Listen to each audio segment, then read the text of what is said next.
Sous le haut patronage de Sa Majesté, le roi Mohamed VI, le Maroc d'avenir en Afrique et sur le monde.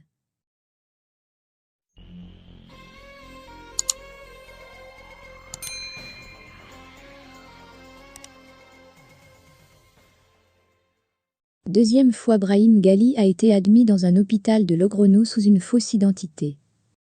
Espagne, l'hôpital de Logroño confirme que Brahim Ghali a été admis sous une fausse identité.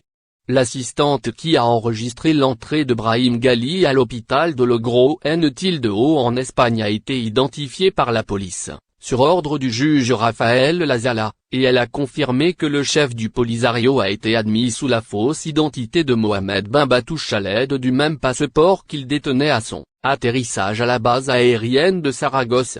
Le juge avait demandé en novembre à ce que l'employé du service d'admission de l'hôpital soit identifié afin de l'entendre comme témoin, jugeant son témoignage pertinent dans cette affaire.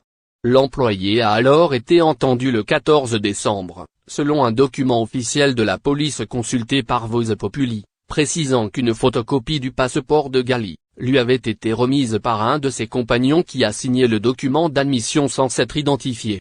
Aussi, selon ce rapport, aucune numérisation du passeport n'a été effectuée, car seule une photocopie en noir et blanc du document fictif a été présentée à l'hôpital. Brahim Ghali a, en revanche, bien été admis en raison de la gravité de l'infection par le Covid-19. Brahim Ghali a été identifié comme patient arrivant dans une ambulance médicalisée et admis aux soins intensifs, alors que la personne qui l'accompagne n'a pas de numéro de téléphone ni d'adresse. L'employé sera entendu par l'audience nationale espagnole, alors que les médecins qui ont déjà témoigné ont tous désigné les dirigeants du gouvernement de Riojan comme étant ceux qui ont géré son admission. Selon le directeur de l'hôpital, le chef du bureau de la présidence, Eliseo Sastre, lui aurait demandé s'il était prêt à admettre un patient sans lui révéler qui il était. Pour le juge, les autorités étaient donc au courant, plusieurs jours à l'avance, de l'arrivée de Ghali alors que 2 affaires pénales étaient ouvertes contre lui et que la police cherchait à le localiser.